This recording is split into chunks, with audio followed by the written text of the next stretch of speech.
You not full, you can't pour. Like, you don't have nothing to pour from. And like, don't get me wrong, is it hard to get up in the morning sometimes? Hell yeah. But do I always feel good about doing it afterwards? Hell yeah. Going with the flow is dead. If you ain't gonna listen to you, how you expect somebody else to listen to you? And it's like, oh, okay. It's like, don't come over here with that riffraff, baby. We run a tight ship, and it's fun, but it's some rules and regulations. So, what make you think you can come over here and do whatever you want to do? No. How you say you want something, but you're not acting like you want it? Whatever it is that makes you feel like you can celebrate or you feel good about yourself, do that for you so that you can feel full.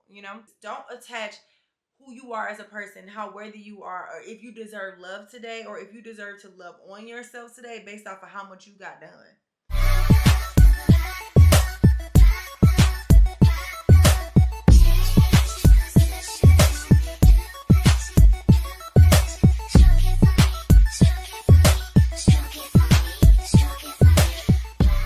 Hey guys, welcome back to my channel. If you are new here, I'm Brii Renee, straight from the A. And if you aren't new here, welcome back, cousins. You already know. If you are new here, then you don't know. But if you subscribe to my channel, then you become one of my country cousins. Like, we related, like we family, like our mamas grew up together, but we not blood, but we still locked in for life. Anyway.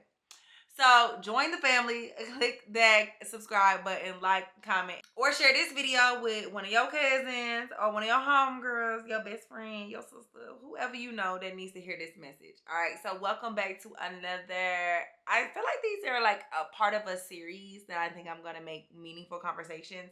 And we'll decide when days that we're dropping them. But this is one of the meaningful conversations that I wanted to have that kind of ties back to my ebook that's on my website called The Ultimate Girl's Guide to Becoming a Confident Woman.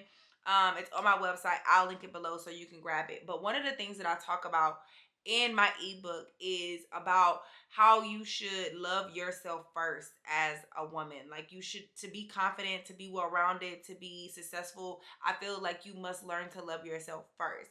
So I wanted to make a full video explaining to you guys some ways that are tangible, easy, inexpensive, free things that you can do to love yourself first, to put you first, because so often, so many of us are pouring from an empty cup. Whether you are a student, you're in school, you got so many things pulling you, deadlines, just pulling you so many different ways. Whether you are a major part of your family and family is like always taking, or pouring from you, or you're always pouring from yourself into your family, whether you're a wife, a mom, have a relationship, a career woman, trying to, reach certain goals, there's always something that is going to require something of you. But if you not full, you can't pour. Like, you don't have nothing to pour from. And that's the lesson that I have had to learn the hard way. 2023 was probably one of the hardest years in my life because I allowed myself to run on E most of the year. And it wasn't until I was like, hold up, let me get myself back together. Let me fill me back up. Let me put me back first. That I started to feel better. And then my relationships and everything around me started to improve as well. So I wanted to help you before you get on E so that you can stay full as well. So if you like that, then go ahead and subscribe, because we're going to be having more videos, more conversations like this that can improve ourselves and improve our lives in every single way so that we can evolve and grow into the very best version of ourselves. So go ahead and click that subscribe button and let's get into it. I want to say too that these things are totally customizable. This is just a jumping point. It's some ideas of ways that I am pouring into myself and loving myself first. And of course, you can try these ways. They may work for you. They may not work for you. You might have different ways that you might need to let me know below that I could try that'll help me out as well. But ultimately, the goal is to just learn what you need to do to feel full and how to love yourself first. Always. Okay? So let's just jump right into it. One way that I have learned that I have to love myself first and put me first at all times is I have to be consistent with my early morning gym routine. Well, I learned that I can kind of go to the gym at whatever time of the day. That makes me feel good too, as long as I get the gym in. But what makes me feel even better is when I'm consistent with getting up in the morning and getting the gym out of the way in the morning before I spend time with anybody, before I start answering phone calls, before people start calling me, before emails start coming through, before I got to make breakfast for my boyfriend, before I do anything else. I go pour into myself, which is going to the gym, and that not only makes me feel better about my body, it mentally improves my day, it gets me going, it releases dopamine so that I'm on a natural high already that's going to carry me throughout the day. So I'm already full because I know I did something that I needed to do and wanted to do for myself, and I did it first before I did anything for anybody else. Like, don't get me wrong, is it hard to get up in the morning sometimes? Hell yeah. But do I always feel good about doing it afterwards? Hell yeah. So figure out what that thing is for you. For you, it might be going to the gym in the morning. For you, it might just be making sure you get the gym in at some point in time in the day. As long as you're doing that, make sure you consistently do that, okay? Another thing that make me feel like I'm loving me first regardless is I have been way more intentional about choosing the meals that I want to eat. Like, I'm not letting what everybody else want. I used to be such a go with the flow type person. I'm not doing that this year. I already told y'all I wasn't doing it. But going with the flow is dead. So instead of going with the flow with when people are like, what you want to eat? I'm like, whatever you want to eat, or I don't care. No, I decide what I'm eating. Or even if I do let you pick where we going, I'm still intentional about what I'm eating. If I know I'm not eating dairy, I'm not eating it. If I don't want to eat no burger because my boyfriend want to eat a burger, I'm not eating that, babe. You can get that. That's not what I want. So being consistent about what I'm putting into my body has made me feel so much better. It makes me feel like, yes, look at you, loving you, regardless of what anybody else around you doing or what they want. This is what you want. And look at you giving yourself what you want. That feels like love to me. Another major thing that I'm doing that definitely feels like pouring into myself, and this kind of goes back to those two before, is sticking to my boundaries. Like, I would set boundaries, and I not only would allow other people to overstep my boundaries or not adhere to my boundaries, but I wouldn't even adhere to them. I set boundaries for myself, and I wouldn't even listen to me. If you ain't gonna listen to you, how you expect somebody else to listen to you? So really stepping up and not being so relaxed on, stop going with the flow. You know what I'm saying? And really sticking to my boundaries has made me feel so much more full. Like, I know if I can't eat that, I can't eat that. I know if I gotta go to bed at this time so I can get up in the morning and feel good, I'm going to bed. Like, sticking to those boundaries when people, and speaking up. So when people ask me, hey, do you want to do this? Or can you do this for me? I'm like, no, I can't.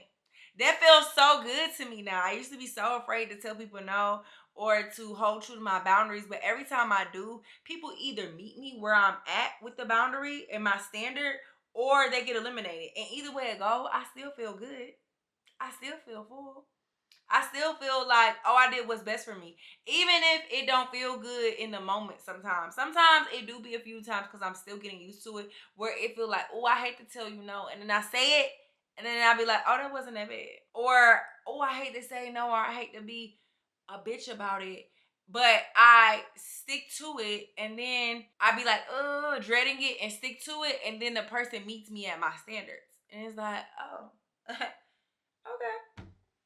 It feels better at the end of the day. I feel full. I feel complete. I feel like I can pour now because I have everything that I need. I stuck to my boundaries. I honored myself. It really is about honoring yourself. And I feel like when you stick to your boundaries, you're letting other people know. You're setting the standard for yourself, for one. You're showing people that you respect your boundaries. So they have to respect your boundaries if they want to be in your space. And it's just like, it's like setting the tone. It's like, don't come over here with that riffraff, baby. We run a tight ship, and it's fun, but it's some rules and regulations, and it's rules and regulations to anything and anywhere, everywhere you go. You can't go to no restaurant and put your feet on their table.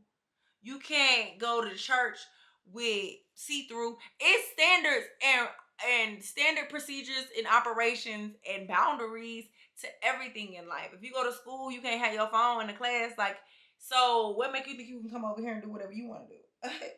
No.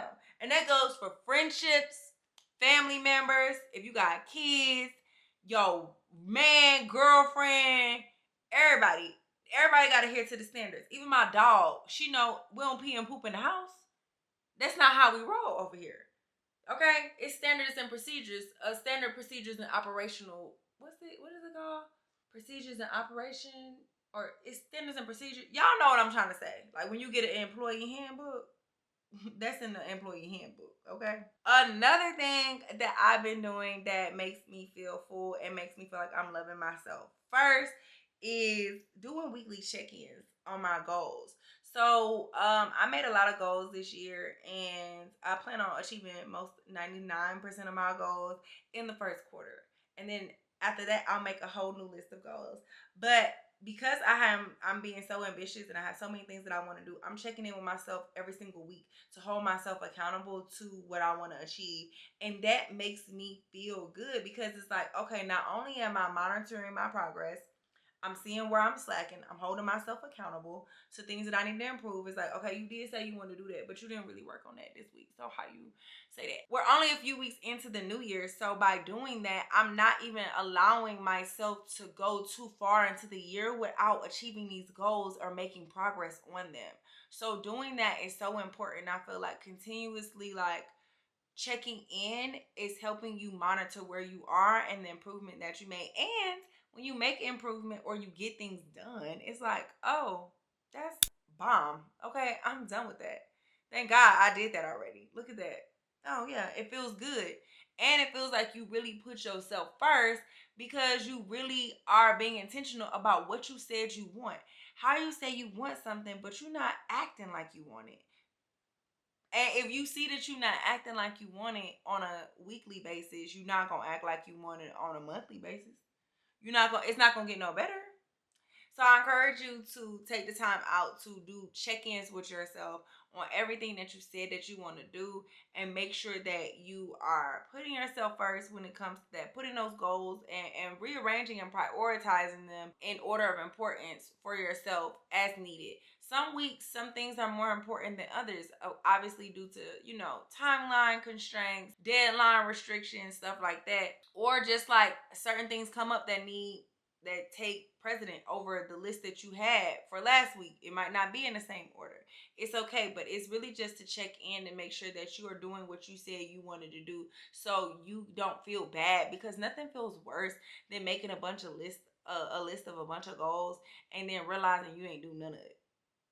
That sucks. I feel like a failure. I don't know if that makes you feel bad about yourself, but it definitely make me feel bad about myself when I be like, damn,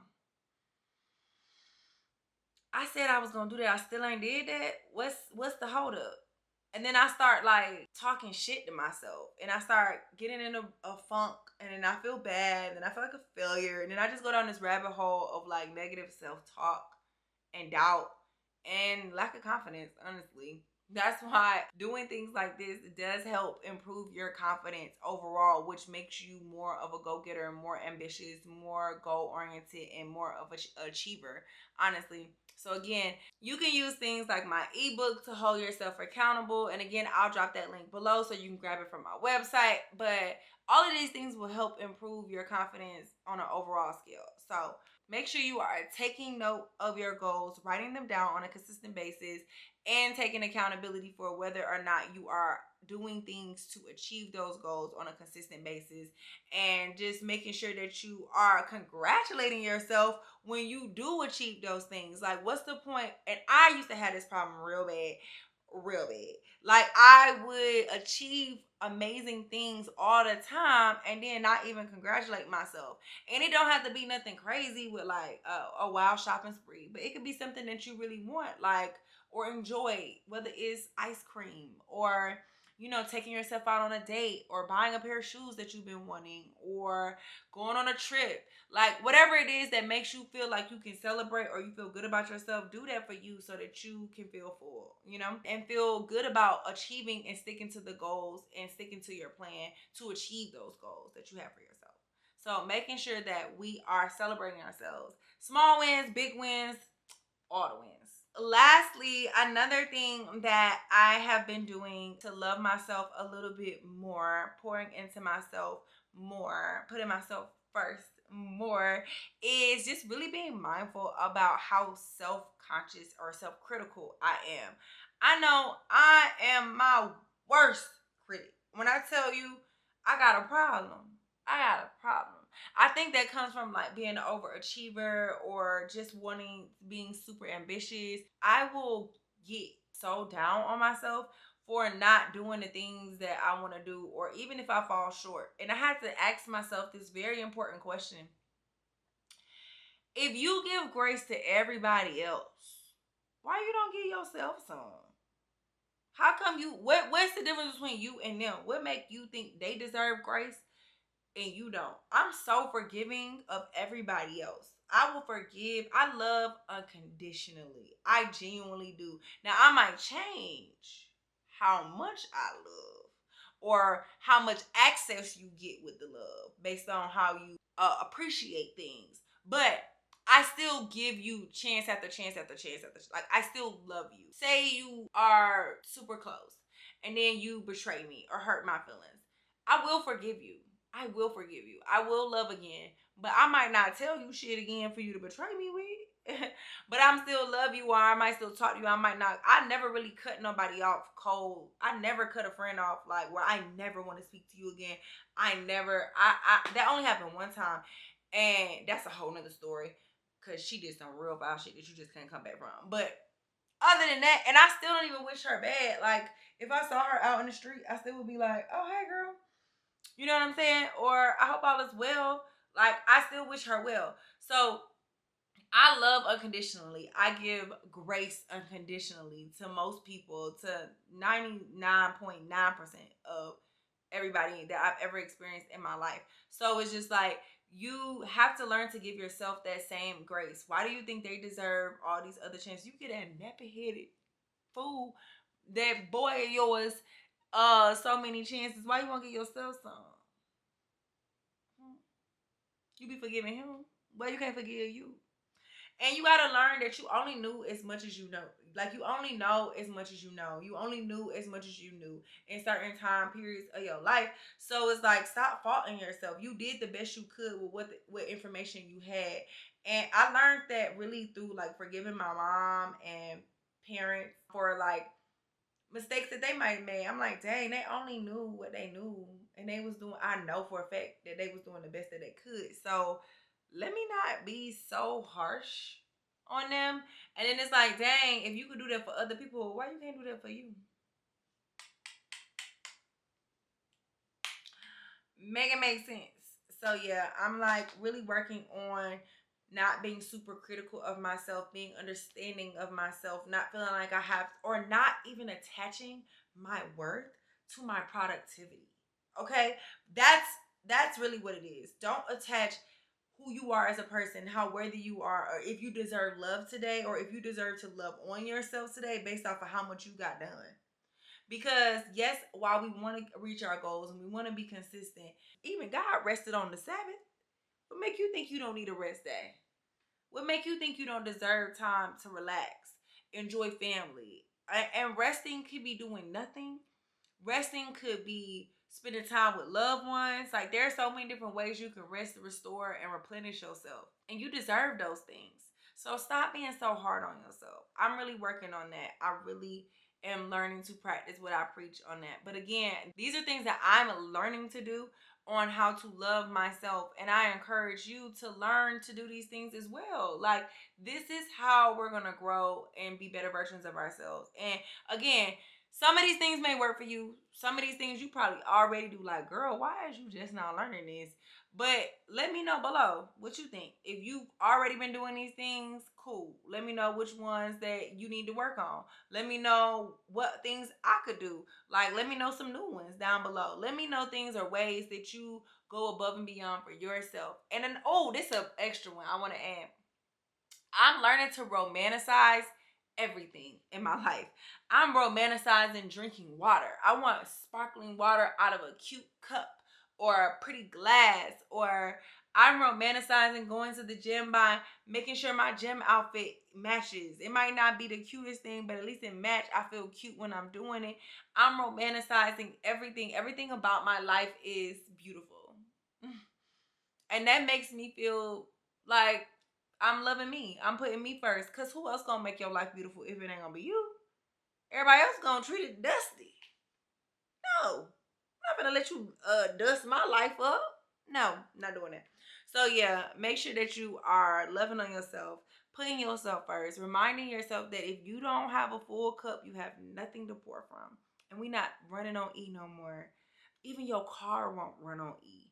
What makes you think that you can, baby? You got emotions, you got feelings, you got days, good days, bad days, you got ups and you got downs, and that's okay. It's okay for you to go through all of that. It's okay. We are human. We all go through it. And we got to make sure that when we're down, we don't eat, we filling ourselves back up. And the goal is to, it's unrealistic to ever think that you won't feel empty. I think it's unrealistic. I think that it will happen eventually. But if we build systems or practices and tools like this now, we put that in our tool belt. When we get to those times where we are feeling low, we can easily go to our tool belt and be like, you know what I need? I need to go to the gym. You know what I need? I need to put myself first. You know what I need? I need to check in with my goal. You know what I need? Like, you'll know what you need and you can easily identify that and then go revert back to doing that. So I hope that helps.